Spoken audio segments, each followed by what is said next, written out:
بسم الله الرحمن الرحيم عما يتساءلون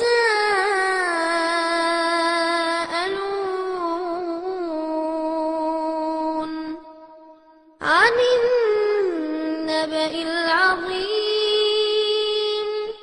الذي هم فيه مختلفون كلا سيعلمون ثم كلا سيعلمون ألم نجعل الأرض مهادا والجبال أوتادا وخلقناكم أزواجا وجعلنا نومكم سباتا وجعلنا الليل لباسا وجعلنا النهار معاشا. அஸ்ஸலாமு அலைக்கும் வரஹ்மத்துல்லாஹி வபரகாத்துஹு.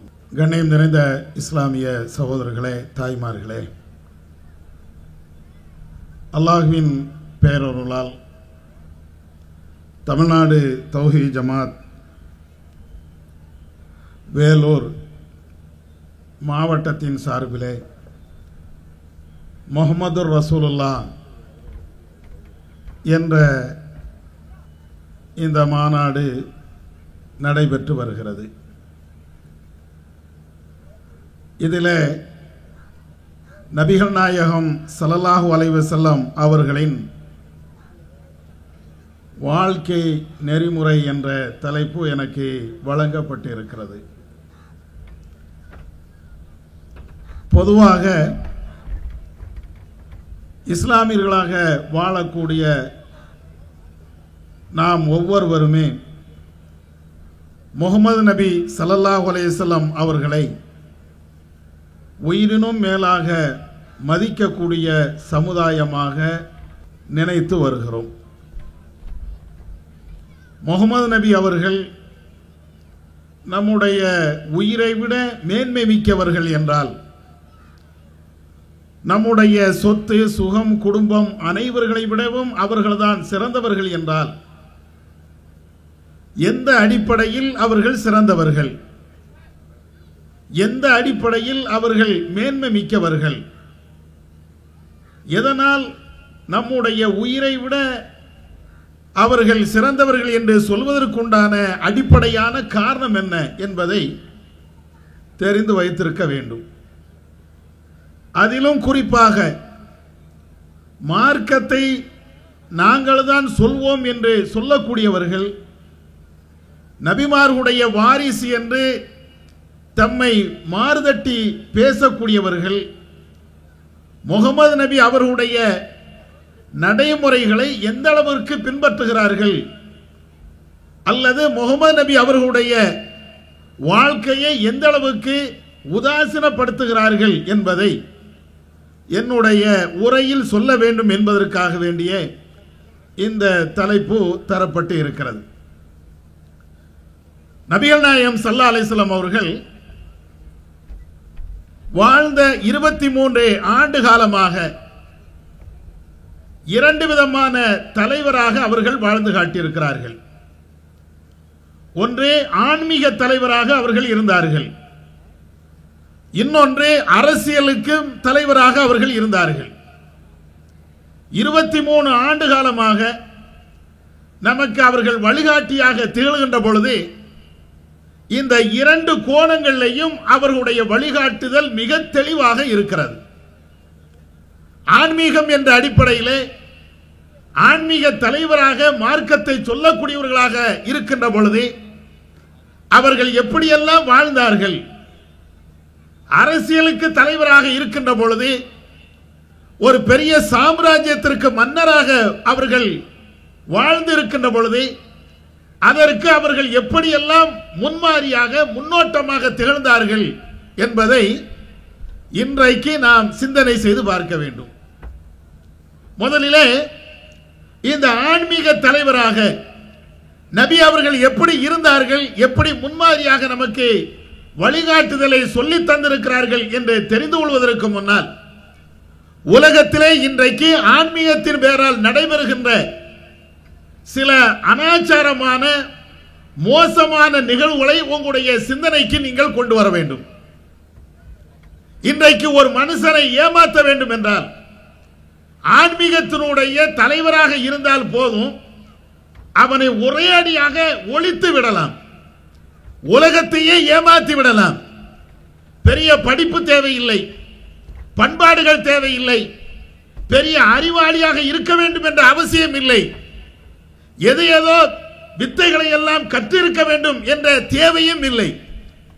ஆன்மீக தலைவர் என்ற ஒரு அந்தஸ்தை பெற்றுவிட்டால் இந்த உலகத்தில் இருக்கக்கூடிய அத்தனை பேர்களையும் முட்டாளாக ஆக்கிவிடலாம். இன்னைக்கு அந்த மாதிரிதான் ஆன்மீக தலைவர்கள் எல்லா மதத்திலையும் இருப்பதை நீங்கள் சர்வசாதாரணமாக பார்க்கலாம். உதாரணம் வேண்டுமா? நிர்வாண சாமியாரை கொண்டு வந்து சட்டமன்றத்தில் ஏற்றினார்களா? ஒரு சாமியார் நிர்வாணமாக இருக்கிறார், அவர் எந்த விதமான ஆடையும் அணியவில்லை, சட்டங்களை ஏற்றக்கூடிய நாகரிகத்தை பேசக்கூடிய அந்த சட்டமன்றத்திலேயே வைத்து அவரை பூஜை செய்கிறார்கள் என்றால், அவருடைய மர்ம உறுப்புக்கும் பூஜை செய்கிறார்கள் என்றால், உலகத்தில் யாராவது இதை சிந்தனை செய்து பார்க்க முடியுமா? கற்பனை செய்து பார்க்க முடியுமா?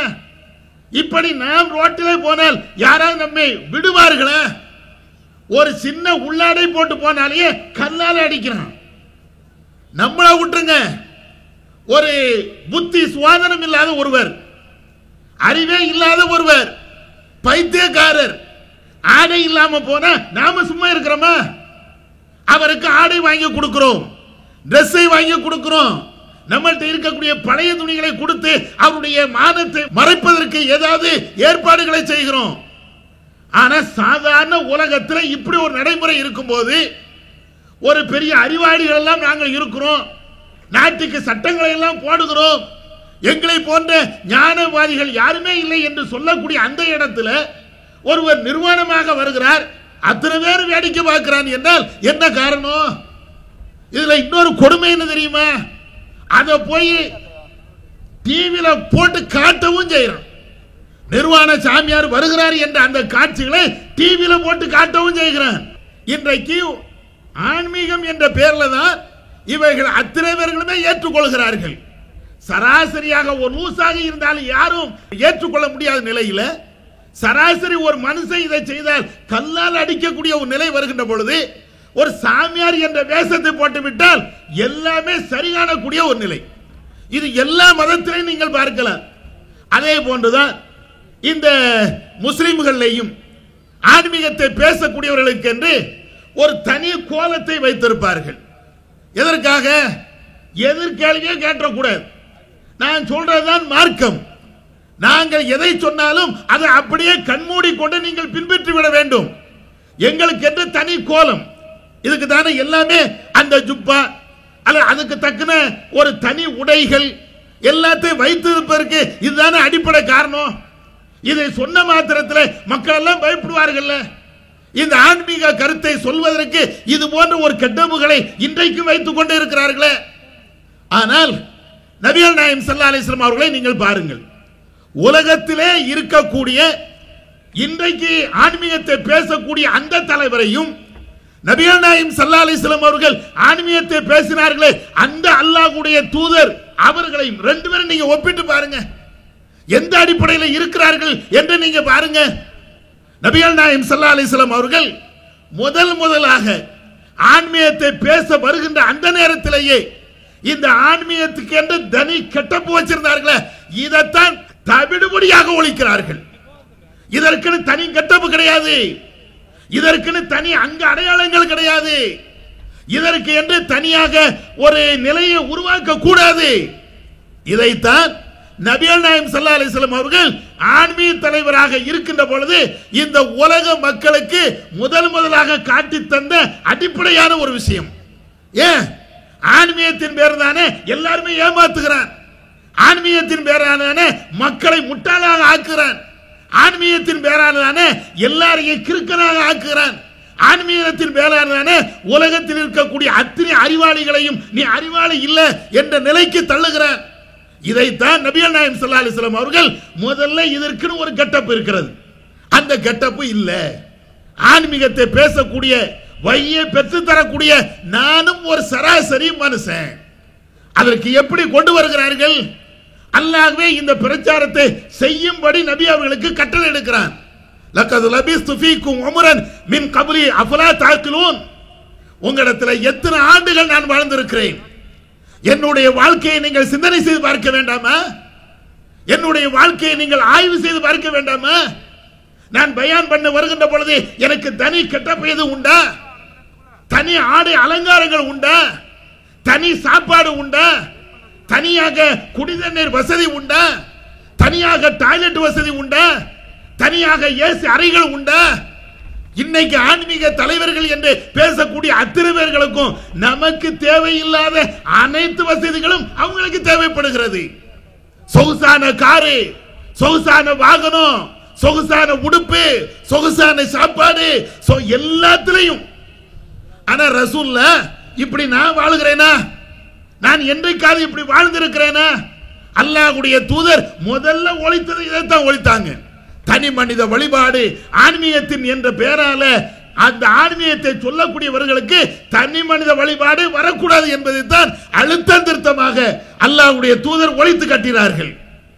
அனஸ் இப்னு அப்பாஸ் எங்கக்கூடிய ஒரு நபி தோழர் அவங்க அறிவிக்கிறாங்க, நபிகள் நாயகம் ஸல்லல்லாஹு அலைஹி வஸல்லம் அவர்கள் ஹஜ்ஜுக்கு வருகிறார்கள். எவ்வளவு பேர் ஹஜ்ஜுக்கு வருவாங்க ரசூலுல்லாஹ்வுடைய காலத்துல? இன்னைக்கு பல லட்சக்கணக்கான மக்கள் அங்கே குழுமுகிறார்கள். நபியுடைய காலகட்டத்தில் ரசூலுல்லாஹ் வாழ்ந்த அந்த நேரத்தில் அல்லாஹ்வுடைய தூதர் ஹஜ்ஜுக்காண்டி வருகிறார்கள். காபாவில் தவாஃப் பண்ணுகிறார்கள். அவர்களுக்கு குடிக்க தண்ணீர் தேவைப்படுகிறது. சஹாபாக்கள் இருக்கக்கூடிய அந்த பகுதியெல்லாம் விட்டு விட்டு தண்ணீர் எங்கே விநியோகம் செய்யப்படுகிறதோ அந்த இடத்துக்கு வருகிறார்கள் ரசூலுல்லாஹ். அங்க நபி அவர்களுடைய பெரிய தந்தை அப்பாஸ் அவர்கள் அங்கே மக்களுக்கெல்லாம் குடி தண்ணீர் விநியோகம் பண்ணிக்கிட்டு இருக்கிறாங்க. ரசூலுல்லாஹ் வந்த உடனே எனக்கு கொஞ்சம் தண்ணி தாங்கன்னு கேட்கிறாங்க. அல்லாஹ்வுடைய தூதர் அப்பாஸ் இடத்துல எனக்கு குடிக்க தண்ணி வேணும் அப்படின்னு கேட்கிறாங்க. அப்பாஸ் சொல்றாங்க, தன்னுடைய மகன் ஃபதுலை அழைத்துக் கொண்டு, ஃபதுலே வீட்டில் போய் நபி அவர்களுக்கு கொஞ்சம் தண்ணியை கொண்டு வா. ரசூலுல்லாஹ் கேட்கிறாங்க, யாருக்கு இது தண்ணி? இல்ல உங்களுக்கு தான், நீங்க குடிக்க தண்ணி கேட்டீங்கல்ல, அதற்கு தான் இந்த தண்ணி வேண்டாம். பொதுமக்களுக்கு விநியோகம் செய்யப்படுகின்ற இந்த தண்ணீர் வேண்டாம், உங்களுக்கு என்று பிரத்யேகமாக என் வீட்டில் இருந்து தண்ணியை கொண்டு வரேன். ரசூலுல்லாஹ் சொல்றாங்க, இல்ல இந்த தண்ணியை எனக்கு தாங்க. உடனே அப்பாஸ் அவங்க சொல்றாங்க, அல்லாஹ்வின் தூதரே இது வேண்டாம், மக்கள் எல்லாம் அவங்களுடைய கைகளை அதில் போட்டாங்க, அதனால இந்த தண்ணி வேண்டாம், உங்களுக்கு என்று வீட்டில் இருந்து தனியாக பிரத்யேகமாக வேற குடி தண்ணீர் கொண்டு வரேன். ரசூலுல்லாஹ் சொல்றாங்க, வேண்டாம் இந்த தண்ணி மட்டும்தான் வேணும் என்று சொல்லி அல்லாஹ்வுடைய தூதர் அந்த தண்ணியை வாங்கி குடிக்கிறாங்க. ஒரு ஆலிம் சாமி இப்படி பாத்திர முடியுமா? நீங்களும் நானும் குடிக்கக்கூடிய தண்ணீர் சாதாரண பச்சை தண்ணி, இதை ஒரு ஆலிம் இப்படி குடிப்பாரா? மார்க்கத்தை பேசக்கூடியவர்கள் எனக்கு தனி தண்ணீர் வேண்டாம், தனி டம்ளர் வேண்டாம், தனி கிளாஸ் வேண்டாம், உங்களுக்கு என்னவோ அதையே நான் குடிக்கிறேன் என்று இன்றைக்கு ஆன்மீகத்தை பேசக்கூடிய ஆன்மீக தலைவர்கள் யாராவது சொல்வார்களா? அவருக்கு என்று பிரத்யேகமாக எல்லாமே கொண்டு வரப்படும். ஆன்மீகத்தை பேசிய உலகத்தில் மிகப்பெரிய புரட்சியை ஏற்படுத்திய புரட்சி தலைவர் நபிகள் நாயகம் ஸல்லல்லாஹு அலைஹி வஸல்லம் அவர்கள் காட்டி தந்த அந்த வழிமுறைகளை நீங்கள் பாருங்கள். எல்லாத்துக்கும் என்ன தண்ணியோ அதே தண்ணி, எனக்குன்னு தனி என வேண்டாம். அதை தாண்டி ரசூலுல்லாஹ் என்ன செய்றாங்க தெரியுமா? ஜம்சம் தண்ணீரை இறைத்து மக்களுக்கு விநியோகம் செய்யக்கூடிய அந்த பகுதிக்கு போறாங்க. போயிட்டு அங்கேயும் சில நபி தோழர்கள் ஜம்சம் தண்ணீரை இறைத்து மற்ற மக்களுக்கு விநியோகம் செய்கின்ற அந்த நேரத்தில் நானும் செஞ்சிருவேன், இதே வேலையை நானும் செய்வேன். ஆனா நீங்க என்னை செய்ய விடாமல் தடுத்து விடுவீர்கள், வேண்டாம் என்று என்னை ஒதுக்கி விடுவீங்க, அதனால இதை செய்யாம நான் விட்டுட்டு போறேன். இப்படி நாம செய்வோமா? எந்த ஆலிமாவது இப்படி செய்வாரா? ஒரு சேரை எடுத்து போடுவாரா? அவருக்கு என்று எல்லாரும் சேரை எடுத்து போடணும். ஆலிம் சாஹ் வருகிறார்கள் என்றால், ஆன்மீகத்தை பேசக்கூடியவர்கள் வருகிறார்கள் என்றால் அவருக்கென்று தனி விரிப்பு, அவருக்கென்று தனி சேரு, அவருக்கு தனி இருக்கை எல்லாம் தனித்தனியாக போடணும். ஒரு நேரத்திலேயாவது அவரு மக்களுக்காக வேண்டி இந்த சேவையை நானும் செய்றேன் அப்படின்னு வந்திருப்பாரா? ரசூலுல்லாஹ் செய்றாங்களே, நீங்க செய்யக்கூடிய அதே வேலையை நானும் செய்வேன் என்று சொன்னார்களே. இதுதான ஆன்மீக தலைவர். இந்த முகமது ரசூலுல்லாஹ்வை நம்ம வாழ்க்கையில எங்கேயாவது எந்த நேரத்திலாவது நம்ம இதை கடைபிடிக்கிறோமா? அதே மாதிரி நபிகள் நாயகம் ஸல்லல்லாஹு அலைஹி வஸல்லம் அவர்கள் ஒரு இடத்துல அமர்ந்து இருக்கிறாங்க. அந்த நேரத்தில் ஒரு மனிதர் வருகிறார். ரசூலுல்லாஹ்ட்ட பேச வேண்டும் என்று அவர் ஆசைப்படுகிறார். அல்லாஹ்வுடைய தூதரிடத்தில் வந்து நிற்கிறார். ரசூலுல்லாஹ்ட்ட வரும்போதே அவர் பயத்தில் அப்படியே நடுநடுங்கி போகிறார். கடுமையான நடுக்கம். ரசூலுல்லாஹ்ட்ட போய் பேச போறோமே, அல்லாஹ்வுடைய தூதர் நம்மளை கூப்பிட்டாங்களே, அவங்கள போய் நம்ம எப்படி பேசுறது? ரசூலுல்லாஹ்வை பார்க்கக்கூடிய அந்த நேரத்தில் அவர் பயந்து கொண்டு வருகிறார். அல்லாஹ்வுடைய தூதர் அவரை பார்க்கிறாங்க. அவருடைய முகத்தில் இருக்கக்கூடிய அந்த பயத்தை பார்த்துவிட்டு நபி அவர்கள் சொல்கிறார்கள், ஹவ்வின் அலைக், எப்பா நிதானமா இரு, எதுக்கு இப்படி பயப்படுற, ஏன் நடுங்குத, எதுக்கு இவ்வளவு பெரிய பயம்? நான் யாரு? நான் பெரிய மன்னனா, பெரிய ஆட்சி தலைவனா? இந்த நாட்டு கொடுங்கோல் அரசர்கள் எத்தனை பேர் ஆண்டு இருக்கிறார்களே, அந்த வரிசையில் வந்தவன் என்று நான் நினைத்தாயா? அப்படின்னு சொல்லிட்டு நபிகள் நாயகம் ஸல்லல்லாஹு அலைஹி வஸல்லம் அவர்கள் சொல்கிறார்கள், இன்னமா அன இப்னு இம்ராத்தின் தாக்குலுல் கதீர், சராசரியாக இறைச்சியை சாப்பிடக்கூடிய ஒரு பெண், அந்த பெண்ணுக்கு மகனாக பிறந்தவன். என்ன அர்த்தத்தில் சொல்றாங்க? நீ எப்படி ஒரு ஆணுக்கும் பெண்ணுக்கும் பிறந்தாயோ அதே போன்று நானும் ஒரு ஆணுக்கும் பெண்ணுக்கும் பிறந்தவன். நீ எப்படி ஒரு இந்திரிய துளியில இருந்து உருவாக்கப்பட்டு இருக்கிறாயோ அதே போன்று நானும் உருவாக்கப்பட்டவன். ஏப்பா இவ்வளவு பயம்? எதற்கு இவ்வளவு பயம்? இந்த பயம் தேவையா? என்னையும் ஒன்னை மாதிரி ஒரு சராசரி மனுஷனாக நீ நினை, எனக்காக வேண்டி இந்த பயம் தேவையில்லை. நபிகள் நாயகம் ஸல்லல்லாஹு அலைஹி வஸல்லம் அவர்கள் ஆன்மீகத்தை பேசுகின்ற பொழுது அழுத்தம் திருத்தமாக இந்த செய்தியும் கூடுதலாக சொல்கிறார்கள். சகோதரர்களே, எத்தனை ஆலிம் சாட்டை இன்னைக்கு நம்ம நேருக்கு நேரா பேச முடியுமா? பயம் இருக்க, ஏதாவது திட்டிடுவாரோ, ஏதாவது பேசிடுவாரோ, இன்னும் சொல்ல போனால் அவருடைய கோபத்திற்கு நாம் ஆளாகி விடுவோமோ? இருக்கா? எத்தனை பேர் பயந்து சாகுறோம். இன்னைக்கும் அரபி மர்சாக்களை நீ பார்த்தீங்கன்னா ஆசிரியர்கிட்ட போய் கேள்வி கேட்கறதுக்கு அவருக்கு அவ்வளவு பயமா இருக்கும். அசத்திட்ட போய் கேள்வினா கேட்டிருக்க முடியாது. அப்படியே கை கட்டி நிக்கணும், மண்டி போட்டு உட்கார்ந்து இருக்கணும். நீ கேளப்பான்னு அவர் ஏதாவது வாயை திறந்து சொன்னா தான் இவன் கேள்வி கேட்க முடியும். அந்த அளவுக்கு இன்னைக்கு பயமுறுத்தி வச்சிருக்கீங்களே. நபி அவர்கள் தன்னை பார்த்து பயந்த ஒரு ஆளை பயத்தை தெளிவுபடுத்துகிறார்கள். எனக்காண்டி நீ பயப்படாத என்று அல்லாஹ்வுடைய தூதர் சொல்கிறார்கள். இங்க என்ன நடக்குதுன்னா, நான் அசரத்து, நான் ஆலிம்சா, நான் பெரிய மாமேதை, நான் அல்லாமா, அதனால என் முன்னால நீ இப்படி நடக்க கூடாது, பயந்து கொண்டுதான் நீ வரணும். இருக்கா? ஆன்மீகத்தை பேசிய அல்லாஹ்வுடைய தூதருடைய நிலை எங்கே இருக்கிறது? ரசூலுல்லாஹ் ரசூலுல்லாஹ் என்று பேசக்கூடிய நாமோ அந்த வழிமுறைகளை இந்த அடிப்படையிலாவது பின்பற்றி இருக்கிறோமா? இந்த அடிப்படையிலாவது ஒரு மாணவன் பயந்தா கூட உன்னுடைய பயம் தேவையில்லை என்று அவனுடைய பயத்தை போக்கி இருக்கிறோமா? அந்த கெட்டப் அசரத்து என்ற அந்த ஆலிம்சா என்ற அந்த கெட்டப்ல அப்படியே போய்கிட்டு இருக்கிறோமே. இங்க ஜவுளி ஜமாத்துல நீங்க பாருங்க, பிஜேயா இருக்கட்டும், எவ்வளவு பெரிய அசரத்தா இருக்கட்டும், வாங்க பிஜே உட்காருங்க இருக்காங்க. ஒரு பெரிய அசரத்தை அவருடைய பேரை சொல்லி கூப்பிட முடியுமா? அப்துல் காதர் என்றால் அப்துல் காதர் என்று அந்த ஆலிமுடைய பேரை சொல்லி கூப்பிட முடியுமா? என் பேரை நீ சொல்றியா? உனக்கு அவ்வளவு தைரியம் வந்துருச்சா? நம்ம அசரத்து, நம்ம அசரத்தெல்லாம் இன்னைக்கு கேட்கறது எப்படின்னா, என் பேரை சொல்ல முடியுமா? அசரத்துன்னு சொல்லு, ஆலிம் என்று சொல்லு, முல்லா என்று சொல்லு அப்படின்னு சொல்லிட்டு அவருக்கு வைக்கப்படாத பட்ட பேர் எல்லாத்தையும் இவர் சொல்லிக்கிட்டே இருப்பார். எவ்வளவு பயம், எவ்வளவு பெரிய பயங்காட்டி நம்மளை இன்னைக்கு உருவாக்கி வைத்திருக்கிறார்கள். ரசூலுல்லாஹ்ட்ட இந்த தனி மனித வழிபாடு இது கொஞ்சம் கூட இல்லையே. அதே மாதிரி அல்லாஹ்வுடைய தூதர் அவர்கள் காட்டி தந்த இன்னொரு நிலையை நீங்க பாருங்களேன். ஆலிம்சாக்கள் என்றால், மத குருமார்கள் என்றால், அதே போல இந்த ஆன்மீகத்தை பேசக்கூடிய தலைவர் என்றால், அரசியல்வாதியை விட புகழுக்கு அடிமையாக கிடக்கக்கூடிய நிலையை பார்க்கலாம். எந்த ஆலிம்சாக்கள் பேசுவதா இருந்தா பாருங்களேன். ஒரு ஆலிம் மார்க்க விஷயத்தை பேசுகிறார் என்றால் அவருக்கு பலவிதமான பட்ட பேரை முன்னால் அப்படியே போட்டிருப்பாங்க. அல்லாமா, அல் காரி, இது இல்லாத ஒரு போஸ்ட் சாதாரண நீங்க பார்த்திருக்கீங்களா?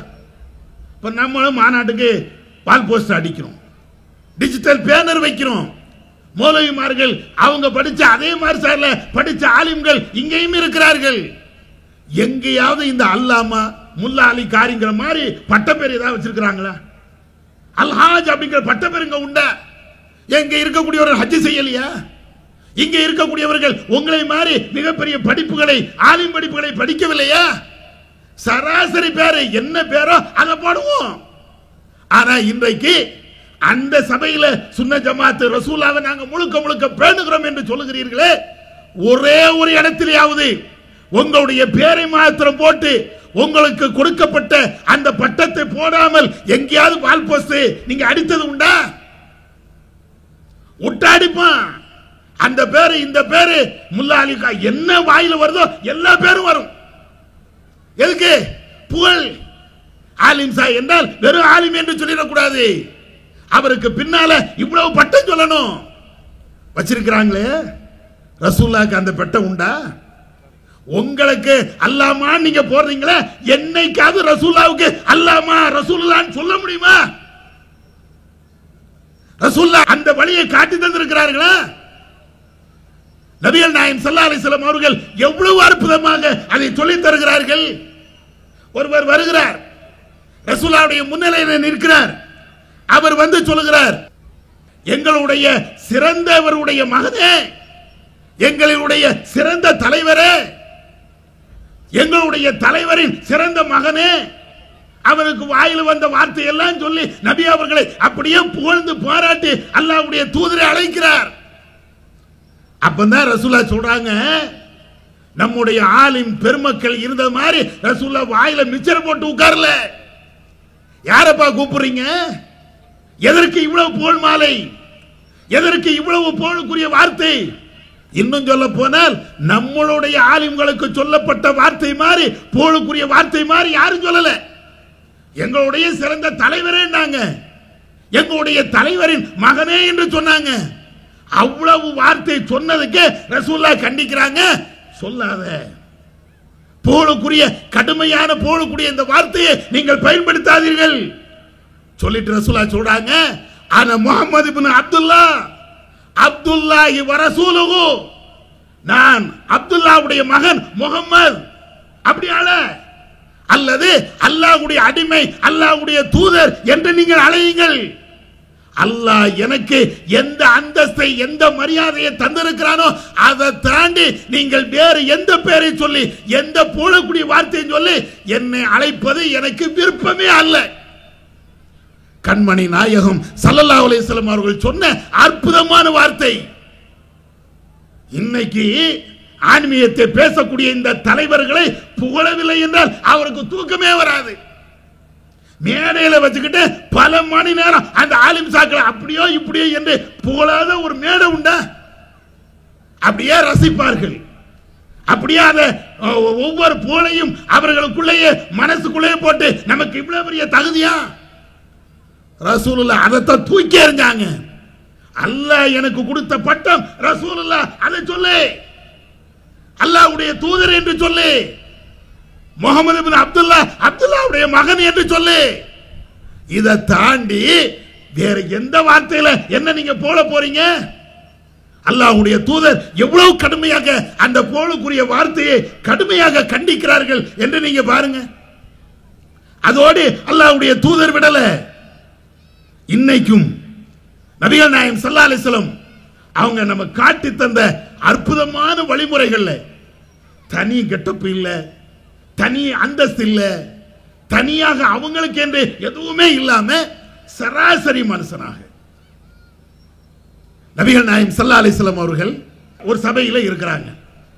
ஒரு ஆள் வருகிறார், வந்து வேகமாக ஒட்டகத்தில் வந்து ஒட்டகத்தை அங்கே நிப்பாட்டுகிறார். சஹாபாக்கள், நபி அவர்கள் எல்லாம் ஒரு இடத்துல உட்கார்ந்து இருக்கிறாங்க.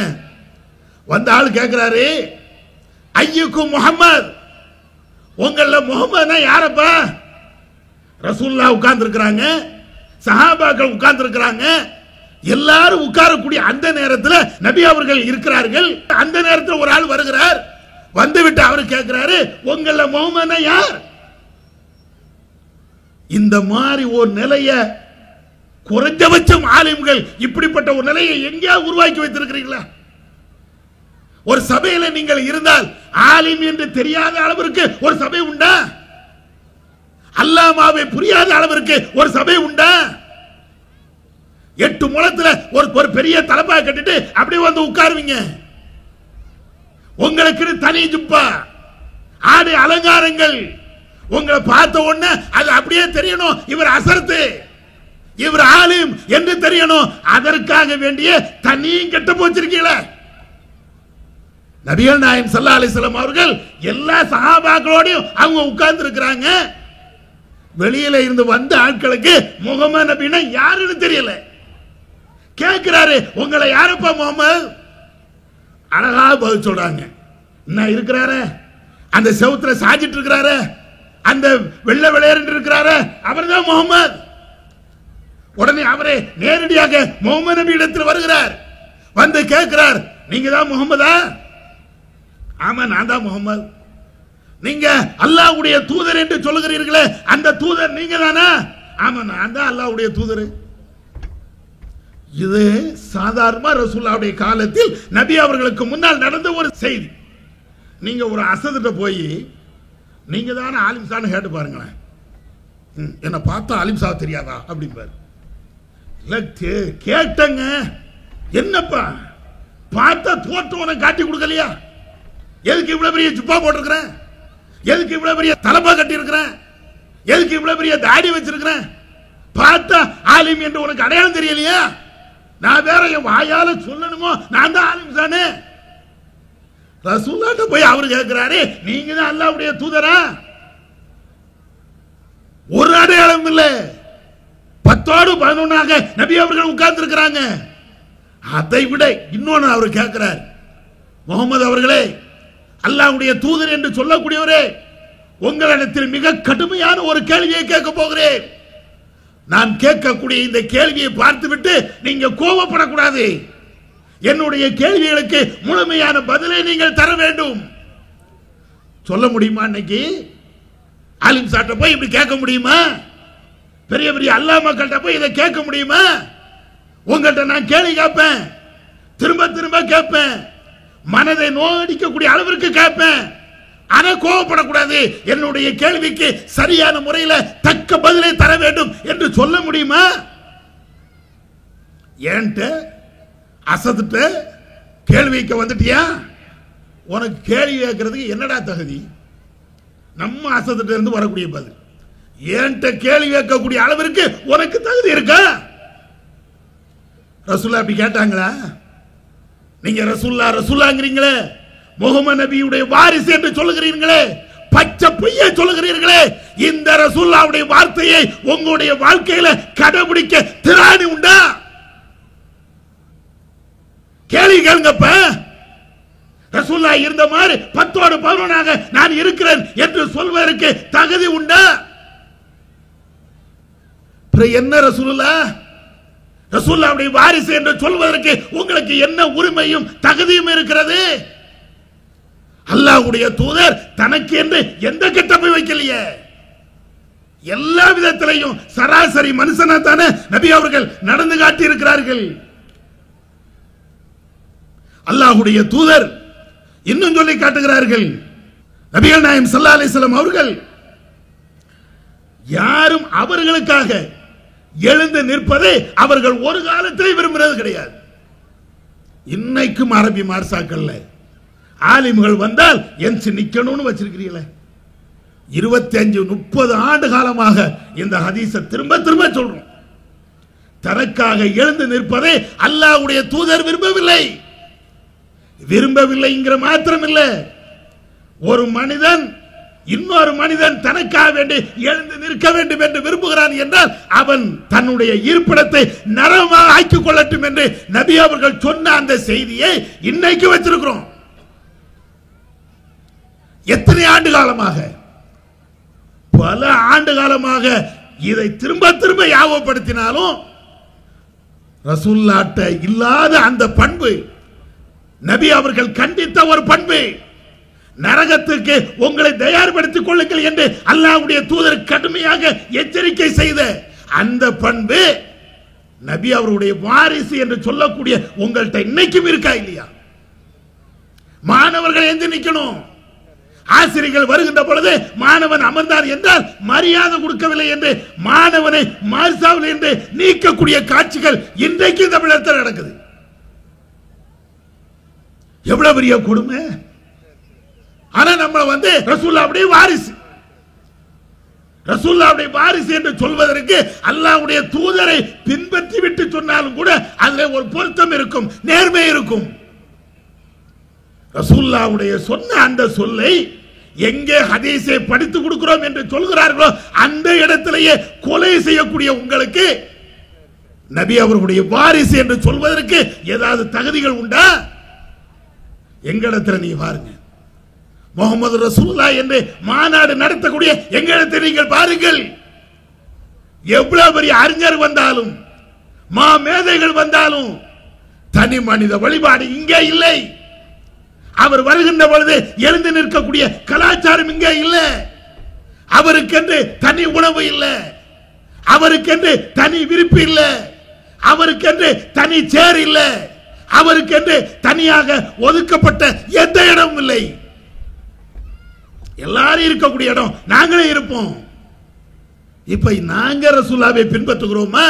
ரசூலுல்லாஹ்வை பின்பற்றுகிறோம் என்ற பெயர்ல நீங்கள் சொல்லுகிறீர்களே, ரசூலுல்லாஹ்வுடைய ஹதீஸ்களை அனைத்தையும் புறக்கணிக்கிறீர்களே, நீங்க ரசூலுல்லாஹ்வை பின்பற்றுகிறீர்களா? கொஞ்சம் யோசிச்சு பாருங்க. அந்த ஆலிம்கள் யோசிக்க மாட்டாங்க, இந்த அறிஞர்கள் ஒரு காலத்தில் யோசிக்க மாட்டாங்க.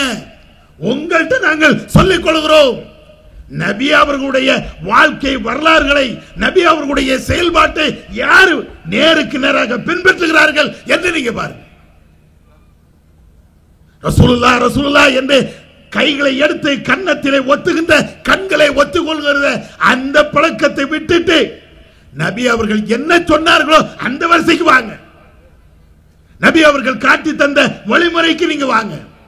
அப்ப இந்த அடிப்படையில் அல்லாஹ்வுடைய தூதர் எல்லா இடத்திலையும் நபிகள் நாயகம் ஸல்லல்லாஹு அலைஹி வஸல்லம் அவர்கள் ஆன்மீகத்தை சொல்வதற்கு என்று ஒரு தனி கெட்டப்பை அவங்க உருவாக்கல, தனி மனித வழிபாடுகளை அவங்க உருவாக்கல, தனக்கென்று ஒரு அந்தஸ்து வேண்டும் என்று அவர்கள் உருவாக்கல.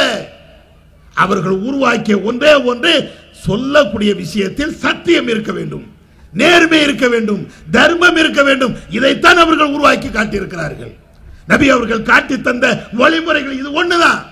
ஆன்மீகத்தை சொல்வதற்கு உடல் அமைப்புல மாற்றம் தேவையில்லை, சொல்லக்கூடிய சொல்லில் உறுதி இருக்க வேண்டும், நேர்மை இருக்க வேண்டும். அதைத்தான் ரசூலுல்லாஹ் பாடமாக சொன்னாங்க. அதே போன்று நபிகள் நாயகம் ஸல்லல்லாஹு அலைஹி வஸல்லம் அவர்கள் அரசியல் தலைவர்ல எப்படி முன்மாதிரியாக இருந்தா நீங்க பாருங்க. நமக்கெல்லாம் தெரியும், அரசியல் என்றால் ஒரு சாக்கடை என்று அத்தனை பேரும் சொல்லுவோம். நபி அவர்களுடைய அரசியலை நீங்கள் பார்த்தீர்கள் என்றால், அவர்கள் காட்டி தந்த வழிமுறைகளை நீங்கள் பார்த்தீர்கள் என்றால், இந்த அரசியல் வேண்டும் என்று உலக மக்கள் அத்தனை பேருமே விரும்புவார்கள். இன்னைக்கு பதவிக்கு போட்டி போடாத ஒரு அரசியல்வாதி உண்டா? அரசியல் தலைவர்கள் என்று சொல்லக்கூடியவர்கள் எல்லாருடைய நிலை நீங்க பாருங்க. நபி அவர்கள் அரசியலுக்கு தலைவராக இருந்தார்களே, அவர்கள் காட்டி தந்த அந்த வழிமுறைகளை நீங்கள் பாருங்கள். நபிகள் நாயகம் ஸல்லல்லாஹு அலைஹி வஸல்லம் அவர்களை பற்றி நபி தோழர்கள் சொல்கிறார்கள், அனஸ் போன்ற நபி தோழர்கள் சொல்கிறார்கள், அல்லாஹ்வுடைய தூதர் அரசியல் தலைவராக இருந்தார்கள் என்றால் எப்படி இருந்தார் தெரியுமா? முதல்ல மக்களுக்கு பாதுகாப்பு வழங்கணும். எந்த அரசியல் தலைவராக இருக்கட்டும், மாநிலத்திற்கோ அல்லது ஒரு நகரத்திற்கோ அல்லது அகில உலகத்திற்கோ அல்லது இந்தியாவுக்கோ, இந்த நாட்டு மக்களுக்கு நான் தலைவர் என்றால் இந்த நாட்டினுடைய கடைக்கோடியில் இருக்கக்கூடிய ஒருத்தருக்கு கூட ஒரு பிரச்சனை வரக்கூடாது, பாதுகாப்பு வழங்கணும். முதல் உரிமை அதுதான். என்ன நடக்குது இந்த நாட்டில் அல்லது வெவ்வேறு நாடுகளில்? எத்தனை பேர் கொலை செய்யப்படுகிறான்? தலித் என்பதற்காக, முஸ்லிம் என்பதற்காக, பிற்படுத்தப்பட்டவன் என்பதற்காக எவ்வளவு பேர் கொலை செய்யப்படுறான்? ஒருத்தனாவது வாய் திறக்கிறானா? சுவாதிக்கு வாய் திறந்தவர்கள், சுவாதிக்கு பேசியவர்கள், எத்தனை தலித்துகள் கொலை செய்யப்படுகின்ற பொழுது, கற்பழிக்கப்படுகின்ற பொழுது ஒருத்தனாவது வாய் திறந்தானா? என்னப்பா தலைவர், என்ன நீங்க ஆட்சி செய்கிறீர்கள்? என்ன நாங்க இந்த நாட்டை காப்பாற்றுகிறோம் என்று பேசுகிறாங்களே? உயிருக்கும் உடமைக்கும் உத்தரவாதம் அளிக்கப்பட முடியாதவர்கள் இவர்கள் அரசியல் தலைவராக ஆக முடியுமா? அனஸ் ரலியல்லாஹு தஆலா அன்ஹு அவங்க அறிவிக்கிறாங்க, நபிகள் நாயகம் ஸல்லல்லாஹு அலைஹி வஸல்லம் அவர்கள் அஷ்ஜவுன் நாஸ் வ அஜ்வதன் நாஸ், நபிகள் நாயகம் ஸல்லல்லாஹு அலைஹி வஸல்லம் அவர்கள் மக்களிலேயே தலை சிறந்த வீரனாக தேர்ந்தார்கள். ஒரு தலைவன் என்றால் இப்படி இருக்கணும். வீரன் என்றால் வாய் சொல் வீரன் அல்ல. வாய் சொல்ல எல்லாரும் வீரனாக இருக்கலாம், அவர்களுடைய செயல்ல வீரனாக இருக்கணும். அது அனஸ் அவர்கள் நபி அவர்களுடைய அந்த பட்டியலை அவர்கள் சொல்கிறார்கள்.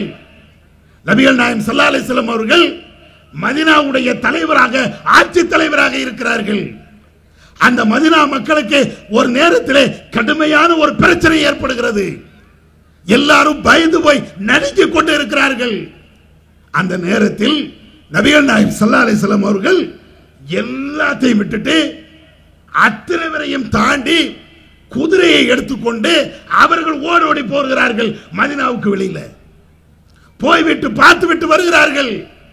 வந்து, பயப்படாதீங்க, நீங்கள் பயந்தது போன்று எனக்கு தகவல் கிடைத்தது.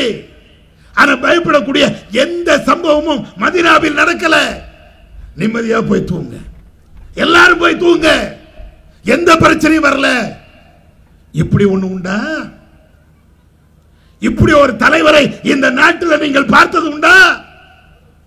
மேடையில் ஏறி பேசுவாங்க, ஹமாரே ஜவான் கி. என்னடா ஜவானு? ஜவான் இருக்கக்கூடிய இடத்துல நீ துப்பாக்கி பார்த்தது உண்டா? ஜவான்கள் துப்பாக்கி எடுத்து சுடுகின்ற பொழுது நீனும் துப்பாக்கி எடுத்து சுட்ட வரலாறு உண்டா? அத பேசுவார். நம்முடைய ராணுவ வீரர்கள் எல்லையில என்ன கஷ்டப்படுகிறார்கள் என்று தெரியுமா? கஷ்டப்படுறான். சோத்துக்கு வழி இல்லாம இன்னைக்கு ட்விட்டர்கள்ல, சமூக வலைதளங்கள்ல போட்டான என்ன செய்ய முடிஞ்சு? சாப்பாடு கொடுக்க முடிஞ்சா? போதிய வசதி வாய்ப்புகள் அவங்களுக்கு செய்து கொடுக்க முடிஞ்சா? மேடையில் பேச முடியும். நபி அவர்கள் என்ன செய்கிறார் என்று தெரியுமா? போர்க்களத்தில் அவங்க போய் நிற்கிறாங்க. பத்ர் என்ற யுத்தம், நபிகள் நாயகம் ஸல்லல்லாஹு அலைஹி வஸல்லம் அவர்களை பற்றி நபி தோழர்கள் சொல்லி காட்டுகிறார்கள். பத்ர் என்ற முதல் யுத்தம் அங்கே நடக்கிறது. நபிகள் நாயகம் ஸல்லல்லாஹு அலைஹி வஸல்லம் அவர்கள் சஹாபாக்கள் அத்தனை பேர்களுமே அணிவகுத்து நிற்க செய்கிறார்கள். போர் படைகளை தயார் செய்து கொண்டு இருக்கிறார்கள். போர் உக்கிரமா நடக்கின்ற பொழுது சில நபி தோழர்கள் நபி அவர்களுக்கு பாதுகாப்பாக நிற்கக்கூடிய அந்த நேரத்தில் அல்லாஹ்வுடைய தூதர் எனக்கு பாதுகாப்பு வேண்டாம் என்று சொல்லிவிட்டு அவர்கள் போர்க்களத்துக்கு போனாங்க. இந்த காட்சியை உலகத்தில் இன்றைக்கு எங்கேயாவது, எந்த மன்னரிடத்திலாவது, எந்த ஆட்சி தலைவரிடத்திலாவது பார்க்க முடியுமா? போர் நடக்குது அப்படின்னு சொன்னா, எதிரி நாட்டுக்காரன் ஒரு நாட்டில் குண்ட போடுறான் அப்படின்னு சொன்னா தனியா பிளைட் பிடிச்சு ஓடிடுதான் முதல்ல. இவன் சாவுறது யாரு? நம்மை போன்ற அப்பாவிகள், போர்னா என்னன்னு தெரியாதவர்கள், துப்பாக்கியை கண்ணில் கூட பார்க்காதவர்கள், தோட்டாக்கள்னா என்னன்னு தெரியாதவர்கள் நாம சாவோம். ஆனா ரசூலுல்லாஹ்வுடைய காலத்தில் போர்க்களத்தில் மற்ற சிப்பாய்கள் இருந்தாலும், மற்ற வீரர்கள் இருந்தாலும் நான் போறேன். உண்டா?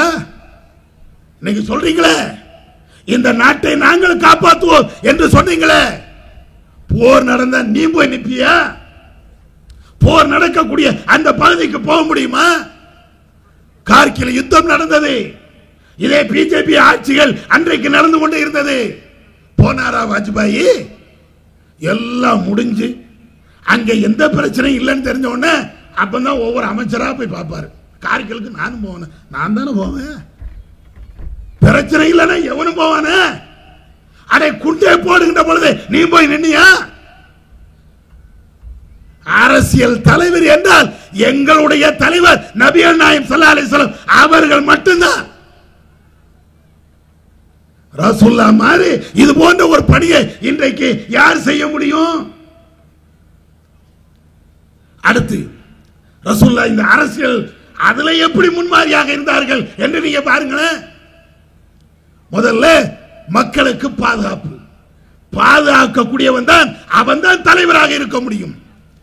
அடுத்து மக்களுக்கு ஏற்படுகின்ற பொருளாதார பிரச்சனையை முதல்ல சரி பண்ணணும். சாப்பாட்டுக்கு வழி இல்லையா, குடிதண்ணீருக்கு வழி இல்லையா, இருப்பிட வசதி இல்லையா, அடிப்படை தேவைகள் இந்த மக்களுக்கு இல்லையா, ஒன்னா போய் பார்க்கணும். நம்மால என்ன செய்யறான்? நான் ஆட்சியில் வந்துட்டேன், ஆட்சியில் வருவதற்கு முன்னால என்னென்ன வாக்குறுதி கொடுக்க முடியுமோ அத்தனையும் கொடுத்துருவான். ஆட்சிக்கு வந்துட்டான்னு வைங்களேன், என்னென்ன ஏற்கனவே இந்த மக்களுக்கு கிடைச்சிட்டு இருக்குதோ ஒவ்வொன்னா கட் பண்ணிட்டே வருவான். இன்னைக்கு என்ன நடக்குது? ஒரு நேரத்தில் ரேஷன்ல மண்ணெண்ணெய் கொடுத்தான், அது எவ்வளவு இஷ்டம் போல வாங்கிக்க அப்படின்னா, அதுக்கு பின்னால 10 லிட்டர் ஆக்கினான், அதுக்கு பின்னால 5 லிட்டர் ஆக்கினான். இப்ப என்ன 2 சிலிண்டர் வச்சா உனக்கு மண்ணெண்ணெய் இல்லைன்னா, 1 சிலிண்டர் உண்டா உனக்கு 5 லிட்டர் மண்ணெண்ணெய்னா. இப்ப அடுத்து என்ன தெரியுமா? மண்ணெண்ணங்கிற பேச்சுக்கே இங்க வந்துடாத அப்படின்ட்டான். எங்க போவான் நம்ம ஆளு? இவனா சவுதியில போய் மண்ணெண்ணெய் வாங்கிட்டு வர முடியுமா? எண்ணெய் நிறுவனங்கள் வைத்திருக்கிற ஆட்கள்கிட்ட போய் வாங்கிட்டு வர முடியுமா? சரி, இது ஒரு பக்கம். அடுத்து என்ன நடக்குது? ரேஷன் என்றாலேயே ஏழை எளிய மக்கள் அவனுடைய வருமானத்துக்கு தக்கன பொருளை வாங்கக்கூடிய ஒரு இடம், அதுக்கு தான் ரேஷன் கடையை வச்சிருந்தான். இப்ப அடுத்து என்ன? சீனி 27 ரூபாய்க்கு கொடுத்தியா, இப்ப அந்த சலுகை கிடையாது. பாமாயில் கொடுத்தியா, அது இல்ல. பருப்பு கொடுத்தியா, அது இல்ல. எல்லாத்தையும் காட்டு. என்னப்பா அது நீங்க வாங்கிக்கிடுங்க, பொது மார்க்கெட்ல பப்ளிக்ல என்ன கிடைக்குதோ அந்த ரேட்டை கொடுத்து வாங்கிக்க இருக்க. ஆட்சியாளர்கள் மக்களுடைய பொருளாதாரத்தை புரிந்து கொண்டு எப்படி ஆட்சி செய்கிறார்கள், இவருடைய லட்சணம் எப்படி இருக்கு நீங்க பாருங்க. நபிகள் நாயகம் ஸல்லல்லாஹு அலைஹி வஸல்லம் அவர்கள் எப்படி நடந்தார்கள் என்று நீங்க பாருங்க. அல்லாஹ்வுடைய தூதர் தெருல இப்படியே நடந்து போயிட்டே இருக்கிறாங்க, சாதாரணமா நடந்து போறாங்க. அப்ப ஒரு ஆள் வருகிறார், நபி அவர்களை கூப்பிட்டு பார்க்கிறார். அல்லாஹ்வுடைய தூதர் அவருடைய மேனியில கிடக்கக்கூடிய துண்டை பிடிச்சு அப்படியே பிடிச்சு இழுக்கிறார். இழுத்துட்டு சொல்றாரு, அல்லாஹ்வின் தூதரே, நீங்க இந்த நாட்டினுடைய அதிபர், இந்த நாட்டு மக்களை காக்க வந்த ஒரு அதிபராக நீங்க இருக்கிறீங்க. இந்த நேரத்தில் ஏதோ அரசாங்கத்துக்கு செல்வம் வந்திருக்குது, அதுல இருந்து எனக்கு கொடுங்க. ஆரம்ப காலகட்டத்தில் நபி அவருடைய கஜானாவுல எதுவுமே குறையல, எதுவுமே இல்லை. ஆனாலும் இவர் வந்து கேட்கிறார். நபி அவரிடத்தில் இப்படி கேட்கக்கூடிய அந்த நேரத்தில் அல்லாஹ்வுடைய தூதர் அவர்கள் சொல்லி காட்டுகிறார்கள், எப்ப என் துண்டை விடு, துண்டை பிடிச்சுக்கிட்டே நிக்கிறிய, என் துண்டை விடு. என்னிடத்தில் எது வந்தாலும், அரசாங்கத்துக்கு எந்த செல்வங்கள் வந்தாலும் அது உடனே நான் பங்கு வச்சு கொடுத்துருவேன். என்னை கஞ்சனாக நீ பார்க்க முடியாது. மக்களுக்கு துரோகம் செய்யக்கூடிய ஒரு மன்னனாக என்னை பார்க்க முடியாது. இந்த அரசாங்க கஜானாவுக்கு எது வந்தாலும் நான் கொடுத்துருவேன். சொல்ல முடியுமா? இன்னைக்கு ஆட்சியாளர்கள் பேச முடியுமா? அட வருத வரக்கூடியதை ஏதாவது மக்களுக்கு செய்கிறார்களா? என்ன இருக்குது? 4-வே ரோடு, 4-வே ரோடு போட்ட. ஆனா என்ன செய்யற? ஏற்கனவே இருக்கக்கூடிய டோல் கட்டு இல்லாத ரோடு எல்லாத்தையும் க்ளோஸ் பண்ண. எவ்வளவு காசு? 4-வே ரோட போட்டு மக்களுக்கு வசதி செய்து கொடுத்தேன் அப்படின்னு சொல்லி இன்னைக்கு ஒவ்வொரு நாளும் எத்தனை கோடி எங்கடா போகுது இந்த கோடி? வரவு இல்லையா இந்த நாட்டில்? இந்த நாட்டில் கிடைக்கிற மாதிரி வரவு உலகத்தில் எங்கேயுமே இல்லை. அவ்வளவு வரவும் சில அரசியல்வாதிகளுக்கு மட்டும் போகுது, செல்வந்தர்களுக்கு மட்டும் போகுது. ஏழைகள் அன்னைக்கு ஏழை, இன்னைக்கு ஏழை. பேசுற அன்னைக்கு உட்கார்ந்து ஏழைகள் இல்லாத இந்தியாவை நான் உருவாக்க போறேன். புள்ளி விவரம் என்ன சொல்லுது? இந்தியாவில் இருக்கக்கூடிய பெரும் பெரும் தொகை, பெரிய பெரிய காசு ஒரே 1% பணக்கார்ட்ட மட்டும் தான் சுத்திக்கிட்டே வருது. பாக்கி அத்தனை வரை ஏழையாத்தான் இருக்கிறான். என்னைக்கு முன்னேற்றின யாராவது முன்னேறி இருக்கிறார்களா? இருக்கக்கூடிய ரேஷன் பொருளை அத்தனையும் கட் பண்ண, மக்கள் அங்கங்க போய் வாங்கக்கூடிய இலவச பொருட்கள் அதையும் கட் பண்ண. அது அல்லாம பொருளாதார சுமை என்று எப்படி எப்படி எல்லாம் ஏத்த முடியுமோ அத்தனை ஏத்தன. நபிகள் நாயகம் ஸல்லல்லாஹு அலைஹி வஸல்லம் அவர்கள் ஆட்சிக்கு வருகிறார்கள். அங்க வந்ததற்கு பின்னால் எந்த நிலை ஏற்படுது தெரியுமா? வந்த காசு அத்தனையும் மக்களுக்கு தான் செலவு பண்ணாங்க. ஆட்சியாளர்களுக்கு வருகின்ற அந்த காசை தனக்காக வேண்டி அவர்கள் ஒதுக்கி வைக்கல, எல்லாவற்றையும் மக்களுக்காக வேண்டித்தான் அவர்கள் வழங்கினார்கள். 1-2 செய்தி இல்லை. நபிகள் நாயகம் ஸல்லல்லாஹு அலைஹி வஸல்லம் அவர்கள்ட்ட யார் உதவி கேட்டு வந்தாலும், யார் பொருளாதார தேவை என்று வந்தாலும் அத்தனையும் ரசூலுல்லாஹ் கொடுப்பாங்க. இல்லைன்னு சொன்னாங்களா? அவங்க வீட்டில் இல்லைன்னா இல்ல, அரசாங்கத்தில் உண்மையிலேயே காசு இல்லைன்னா இல்ல. ஆனா இது அல்லாம நபிகள் நாயகம் ஸல்லல்லாஹு அலைஹி வஸல்லம் அவங்கள்ட்ட என்ன வந்தாலும் மக்களுக்குன்னா மக்களுக்காக வேண்டித்தான். ஆனா இது அலங்கார வார்த்தையாக இன்னைக்கு எல்லாரும் சொல்லிட்டே இருப்பாங்க. மக்களுக்காக வேண்டிய நான் செய்ய வேண்டியதானே? மக்கள் வாடுகின்ற பொழுது, அவர்கள் கஷ்டப்படுகின்ற பொழுது, அவர்கள் கண்ணீரை வடிக்கின்ற பொழுது யாராவது ஓடோடி வந்து உதவி செய்த ஆட்கள் உண்டா? நபி அவர்கள் செய்தார்களே. அல்லாஹ்வுடைய தூதர் அத்தனை பேருக்கும் முன்மாதிரி என்ற அடிப்படையில் அரசியலுக்கும் அவர்களை முன்மாதிரியாக தேர்ந்தெடுக்கிறார்கள். அது மாத்திரமில்லை, நபிகள் நாயகம் ஸல்லல்லாஹு அலைஹி வஸல்லம் அவர்கள் எந்த திட்டத்தை அவர்கள் செய்வதாக இருந்தாலும் முதல்ல தன்னிடம் இருந்து அவங்க ஆரம்பிப்பாங்க. முதல்ல தன்னிட்ட இருந்துதான், அதற்கு பின்னால்தான் அடுத்த ஆளு நீ செய், அவர் செய், இவர் செய். எந்த திட்டமா இருக்கட்டுமே. நபிகள் நாயகம் ஸல்லல்லாஹு அலைஹி வஸல்லம் அவங்கள்ட்ட ஒரு விருந்தாளி வருகிறார். வந்தா அல்லாஹ்வுடைய தூதர் அவர்கள் சொல்லக்கூடிய முதல் விஷயம் என்ன தெரியுமா? மனைவிமார்கிட்ட போய் கேட்கிறாங்க, ஒரு விருந்தாளி வந்து இருக்கிறார், வீட்டில் ஏதாவது உணவு இருக்கா? தான் கொடுக்க முன் வருவாங்க. மனைவிமார்கள்ட்ட போய் விசாரிக்கிறாங்க. மனைவிமார்கள் சொல்றாங்க இல்ல. அதுக்கு பின்னால்தான் அல்லாஹ்வுடைய தூதர் சஹாபா கிட்ட கேட்கிறாங்க, தோழர்களே, அல்லாஹ்வுடைய விருந்தாளி இங்கே வந்திருக்கிறார், இந்த விருந்தாளிக்கு உணவு கொடுப்பதற்கு உங்களை யாராவது தயாரா? அதற்கு பின்னால்தான் சஹாபாக்களை எந்திரிச்சு நான் தயார் என்று சொன்னால் அவங்களுக்கு அனுப்பி வைப்பாங்க. எது இருந்தாலும் வீட்டில் முதல்ல அவங்கள்ட்ட இருந்துதான் எந்த திட்டத்தை ஆரம்பிக்கிறது. எல்லா மக்கள் நீ செய்ய நான் செய்ய மாட்டேன் என்ற இந்த பாகுபாடு நபி அவருடைய காலகட்டத்தில் ஒரு இடத்தில் நடந்து கிடையாது. அரசாங்கம் மூலமாக ஒரு திட்டத்தை போட்டாலும் முதல்ல அவங்க செய்வாங்க. நபிகள் நாயகம் ஸல்லல்லாஹு அலைஹி வஸல்லம் அவர்கள் ஆட்சி அமைச்சதற்கு பின்னால் ஹஜ்ஜத்துல் விதா என்று சொல்லப்படுகின்ற அந்த ஹஜ்ஜுக்கு வருகிறார்கள். மிகப்பெரிய உரையை அவர்கள் நிகழ்த்துகிறார்கள். அப்பொழுது முதலாக ஒரு திட்டத்தை அந்த மக்களுக்கு மத்தியிலே அறிவிப்பு செய்கிறார்கள்.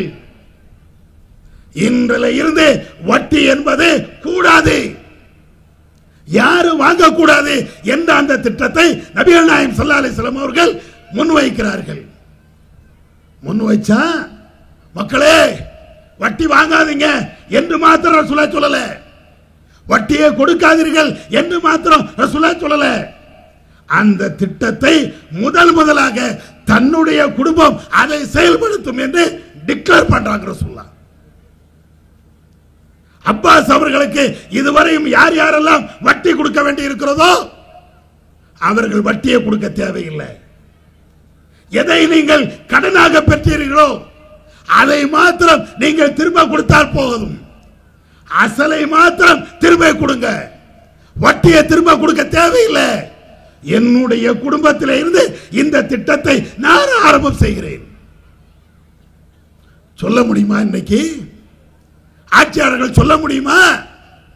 லஞ்சத்தை ஒழிப்பேன் தூய்மை திட்டத்தை கொண்டு வந்தார்களே, முதல்ல அவங்க வீட்டில் இருந்து கொண்டு வந்திருக்கணும். லஞ்சத்தை அவர்களுடைய அலுவலகத்தில் இருந்து அதை ஒழிக்க வேண்டும் என்ற அந்த பாடத்தை அங்கே இருந்து சொல்ல வந்திருக்கணும். முடியுமா? இன்னைக்கு லஞ்சத்தை ஒழிப்பதற்காக ஆட்சி அமைத்தோம் என்று சொல்லுகிறார்களே, லஞ்சம் கொடுக்காத ஒரு ஆள் உண்டா? ஒரு காரியத்தை சாதிக்க முடியுதா? லஞ்சத்தை ஒழிச்சிட்டோம். லஞ்சத்தை எங்கடா ஒழிச்சிய? லஞ்ச ஒழிப்பு துறை இன்னைக்கு எங்க பயன்படுத்தப்படுது? எந்த பிஜேபி வீட்டுக்காவது லஞ்ச ஒழிப்பு துறை போதா? பிரதமர் வீட்டுக்கு இந்த இன்கம் டாக்ஸ் போக முடியுமா? உள்துறையுடைய அமைச்சருடைய வீட்டுக்கு போக முடியுமா? எத்தனை சமூக வலைதளங்கள்ல பிஜேபி ஆட்கள் லஞ்சம் வாங்குறார்கள் என்று போட்டாலும் அங்க தலை காட்டாது. அங்க இல்ல. யார் வீட்டுக்கு போவான்? யார் இவர்களுக்கு எதிரியோ அங்கே வருவார்கள். யாரை இவருக்கு பிடிக்கவில்லையோ அங்கே எல்லாம் இன்கம் டாக்ஸ் அதிகாரிகள் வந்து லஞ்சம் வாங்கிட்ட, வருமானத்துக்கு அதிகமாக நீ சொத்து சேர்த்துட்ட இருக்க. இந்த லஞ்ச ஒழிப்பு திட்டத்தை நபி அவர்கள் ஆரம்பித்த மாதிரி உன் குடும்பத்திலிருந்து ஆரம்பிக்க முடியுதா? உன்னுடைய கட்சியிலிருந்து ஆரம்பிக்க முடியுதா? முடியல. ரசூலுல்லாஹ் அதை செய்து காட்டினார்கள். என் குடும்பத்திலிருந்து முதல்ல இந்த வட்டியை ஒழிக்கிறேன், இந்த திட்டத்தை, வட்டி ஒழிப்பு திட்டத்தை நான் கொண்டு வருகிறேன் என்றால் என் குடும்பத்தை கொடுக்க வேண்டாம். அறிவிக்க முடியுதா? இன்னைக்கு பிஜேபி அரசாங்கத்தில் மத்தியில் ஆட்சி புரியுறீங்கல்ல, மத்திய அரசாங்க ஊழியர்களுக்கு ஒரு பைசா லஞ்சம் கொடுக்க தேவையில்லை. சொல்ல முடியுமா? அறிவிக்க முடியுமா? செயல்படுத்த முடியுமா? மலைஞ்சு கிடக்குது ஐயா. எப்படி நீங்கள் லஞ்சத்தை ஒழிக்க முடியும்? இந்த திட்டத்தை எப்படி நீங்கள் செயல்படுத்த முடியும்? வாய் அளவுல சொல்றீங்க, அல்லாஹ்வுடைய தூதர் செயல்படுத்தி காட்டினாங்க. அதே மாதிரி பழிக்கு பழி வாங்குதல், நபியுடைய காலகட்டத்தில் பழிக்கு பழி வாங்குதல் இன்னைக்கும் இஸ்லாமிய அரசாங்கமா இருந்தால் அது செய்யும். ரசூலுல்லாஹ் சொல்றாங்க, என்னுடைய குடும்பத்தில் பழிக்கு பழி வாங்குதல் என்ற அந்த விவகாரம் இருக்கிறது. ஏன்? ஏற்கனவே என்னுடைய குடும்பத்தை சார்ந்த ஒருவரை இன்னொரு ஆள் கொலை பண்ணி விட்டார். அவரை கொலை செய்கின்ற உரிமை எங்களுக்கு இருக்கிறது. இருந்தாலும் அவரை நான் மன்னிச்சு விடுகிறேன். என் குடும்பத்தை சார்ந்த ஒரு ஆளு அவரை கொலை செய்யப்பட்டு விட்டார் என்றால் எவர் கொலை செய்தாரோ அவரை பழிக்கு பழி வாங்கணும். ஆனால் அதை என்னுடைய குடும்பத்தில் இருந்து அதை நான் விட்டுருவேன். பழிக்கு பழி வாங்குது என்பதை நான் மன்னித்து விடுகிறேன். ரசூலுல்லாஹ் சொன்னாங்களே, அல்லாஹ்வுடைய தூதர் இந்த திட்டத்தை கொண்டு வரும்போது தன்னுடைய குடும்பத்தில் இருந்து அவர்கள் ஆரம்பித்தார்களே. உண்டா உலகத்தில்? இதற்கு முன்மாறி எங்கேயாவது நீங்கள் காட்ட முடியுமா? நபிகள் நாயகம் ஸல்லல்லாஹு அலைஹி வஸல்லம் அவர்கள் அத்தனைக்கும் முன்மாறி, அரசியல் தலைமையாக இருந்தாலும் ஆன்மீக தலைவராக இருந்தாலும் அல்லாஹ்வுடைய தூதர் தான் அனைத்துக்கும் முன்மாறியாக இருந்தார்கள். உலகம் இன்றைக்கு இதை பாடமாக படிப்பினையாக எடுக்கணும். உண்மையான அரசியல்வாதியா ரசூலுல்லாஹ்ட்ட பாடம் பெறு, உண்மையான ஆன்மீகவாதியா ரசூலுல்லாஹ்ட்ட பாடம் பெறு. அல்லாஹ்வுடைய தூதர் காட்டி தந்த வழிமுறைகள், அவர்கள் காட்டி தந்த அத்தனை செயல்முறைகள் ஒவ்வொரு மனுஷனுக்கும் பாடமாகவும் படிப்பினையுமாயும் இருக்கிறது. இந்த பாடத்தையும் படிப்பினையும் நபி அவருடைய வாழ்க்கையில இருந்து நாம் பெறுவோமாக. வல்ல அல்லாஹ் அதற்கு அருள் செய்வானாக. வாகிருதவனா அல்ஹம்துலில்லாஹி ரப்பில் ஆலமீன். அஸ்ஸலாமு அலைக்கும் வரஹ்மத்துல்லாஹி.